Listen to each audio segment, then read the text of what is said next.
kandidaturo sem se odločil zato, ker je prišla pobuda iz strani politične stranke, političnih prijateljev in nenazadnje tudi zato, ker se je tako SDS kot tudi Nova Slovenija odločila, da sem primeren kandidat, da kandidiram na teh volitvah. No, poleg tega pa se mi zdi, da ima desnosredinska opcija, ki jo sooblikujeta ti dve sestrski stranki, popolno pravico, recimo, da kandidira skupnega kandidata in jaz sem seveda počaščen, zelo počaščen sprejel to pobudo. Niti ne najbolje, ne. Res je, da je treba delo predsednika in tudi njegovo funkcijo predsednika republike spoštovati, ampak vendarle zdaj je čas, ko se lahko nalije tudi čistega vina in tudi pove slovenske javnosti, kaj je počel prav in kaj ne. Še posebej je to imperativ seveda predvolilne kampanje, praktično smo že, čeprav poteka neka vrste predkampanja. Jaz mislim, da je nastopil bolj kot politik, ne kot državnik. To pomeni, da se je bolj zavzel za eno politično opcijo in se ni trudil, da bi bil predstavnik vseh Slovencev, torej celotne politike. To mislim, da je glavna njegova napaka. Je pa res pa tudi je, da je imel še nekatere druge slabosti, kot je recimo prepotratnost vsaj v prvi polovici mandata. Spomnimo se, da je potoval po svetu za dokaj visoke denarje, tudi prebival v tujini, v luksuznih hotelih. Tukaj bi se dalo kar precej prihraniti. Ja, oba sta že imela priložnosti, da sta se izkazala na svojih funkcijah, sedanji predsednik na sedanji funkciji, Borut Pahor na funkciji predsednika vlade, ki je prav tako vrhunska politična funkcija v vsaki državi in noben od njiju ni izkoristil priložnosti. Jaz mislim, da jo lahko. Slovenija je v tem času dosegla neke zvezdne trenutke, poleg demokracije in osamosvojitve in pa mednarodnega priznanja, kar je bila tudi pomembna zmaga. Smo se uspešno vključili v Evropsko unijo in pa NATO, celo predsedovali v Evropski uniji in to so zagotovo vrhunski trenutki in od zunaj bi lahko rekli zgodbo o uspehu neke majhne države. Res pa je, da sam proces v notranjosti slovenske države, sam proces tranzicije, prehoda v nek nov sistem pa ni potekal najboljše.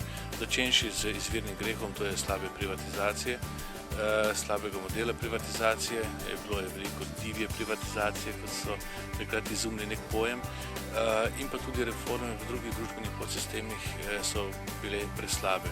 Danes vidimo, da bi nujno potrebovali temeljito reformo davčnega sistema, recimo tudi sodstva, pa tega ni bilo, zaradi tega imajo danes državljani zelo nizko zaupanje v državo. Mislim, da manjka, čeprav smo bili vselej v zgodovini dokaj domoljubni. Drugače si ne znam razlagati dejstva, da smo se uspeli preživeti, obstati in se istočasno še razvijati skozi dolga stoletja na tem križišču različnih kultur in tudi velikih interesov. Tako da Slovenci smo očitno že tudi v srednjem veku in še prej močno držali skupaj, imeli neko skupno kulturo, vendar danes je pa nekoliko drugače. Morda nam je polpretekla zgodovina odnesla dovolj pravo ljubezen do domovine, deloma pa je seveda krivda leži tudi v slabem, preslabem šolskem sistemu, ki je spodbujal drugačne vrednote in ne toliko domoljubja. Jaz se zavzemam, da domoljubje postane je sestavni del demokratične kulture in državljanske kulture, kajti če ljubiš domovino, ni nujno, da izključuješ druge ali pa da si manj evropejec in podobno.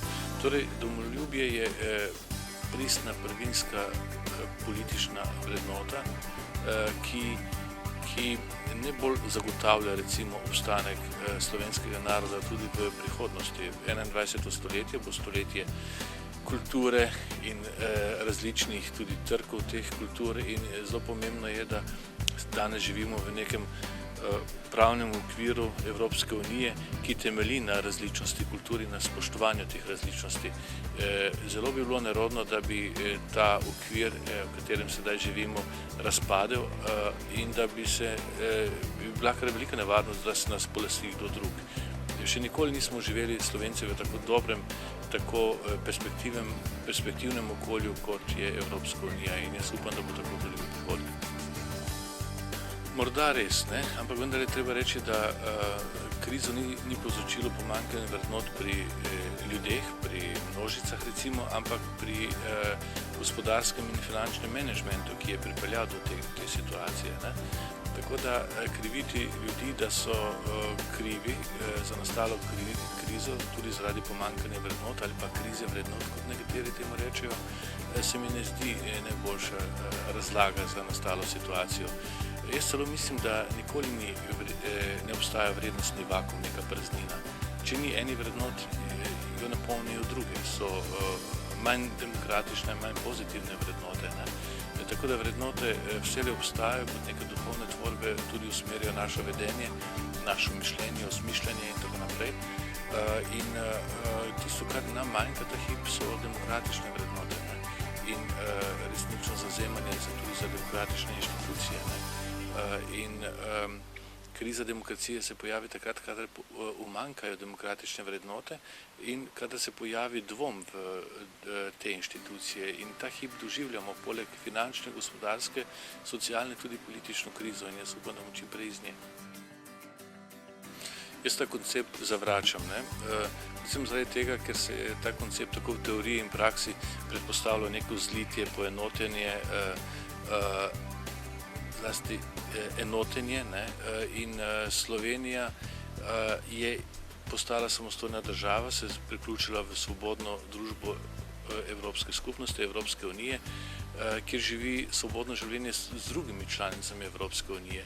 In ne bi bilo dobro, da bi iz te skupnosti nastala neka nova kvaliteta, recimo supraevropska država, neka nova enovita, enotna demokracija. V tem primeru bi Slovenci tudi zaradi večinskega načela verjetno izgubili svoj pomen in vlogo, kot jo imamo danes v Evropski uniji.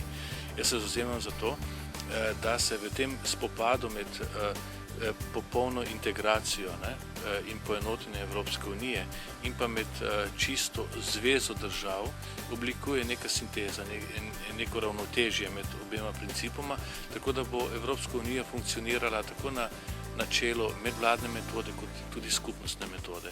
Sem ta hip za več Evrope v Evropski uniji, ampak ne za pretirano več Evrope, zato ker bi to lahko povzročilo izgubo suverenosti držav članic. Mislim, da slovenski narod že dolgo razdeljen v nekako dva pola, desno-sredinskega se danes temu moderno reče in pa levo-sredinski pol. In nič hudega, če je razdeljen politično, vrednostno, ideološko, to je normalno v demokraciji in te razlike morajo biti prepoznane.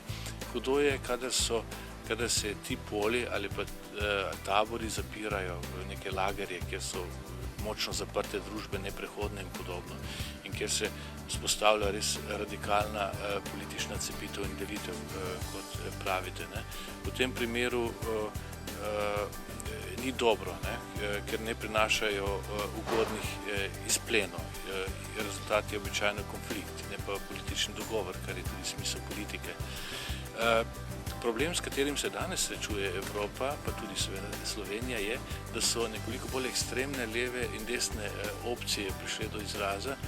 V Evropi imamo dosti skrajno levih strank in tudi skrajno desnih strank. In ta demokratični pol, desno-sredinski in pa levo-sredinski strank izgublja kisik in tudi prostor in je vse manjši in to je tipičen in značilen pojav krize demokracije ali pa recesije demokracije tudi v Evropi. To ni dobro, tudi zaradi tega se politična polarizacija še bolj potencira in še več je konfliktov. Verjetno je to povezano tudi z krizo, ki jo živimo, zato je zelo pomembno, da Evropska unija, pa tudi Slovenija sprejme čim prej ustrezne gospodarske, tudi fiskalne in druge politične ukrepe, da bi izšla iz te krize. Ker ko bo izšla iz krize, bo tudi teh napetosti manj in tudi nevarnost za demokracijo bo manjša. Jaz se vidim v dobro povezani Evropski uniji kot državo, kjer bo kakovost življenja zelo visoka, kjer bodo ljudje imeli občutek varnosti in miru in kjer se bo vrednota pa tudi načelo solidarnosti prišlo do izraza. Ni dobro recimo, da bi še dolgo živeli v nekem, kako bi temu rekel, zgodnji fazi kapitalizma, kjer se socialna diferenciacija vedno večja, kjer vsak gleda na svoj bančni račun, kjer ne vidimo sočloveka in podobno. To je značilno za zgodnje faze tranzicije in nažalost tudi Slovenci se tega nismo izognili. Zato bi si želel v prihodnosti ne samo več pravičnosti, več pravične države, ampak tudi več solidarne družbe med ljudmi. Pri nas je veliko ljudi, ki živijo na robu revščine in ki so potrebni pomoči. Še zlasti zaradi tega, ker tudi Slovenija postaja ostarela družba in vse več starejših je, ki ne potrebujejo le košček kruha, ampak tudi kakšno besedo od mlajših. Zagotovo. Večji del prostih dni bova preživela v hribih, pa na moji domačiji doma. Jaz upam, da čim več časa skupaj z vnuki. Hvala tudi vam za povabila.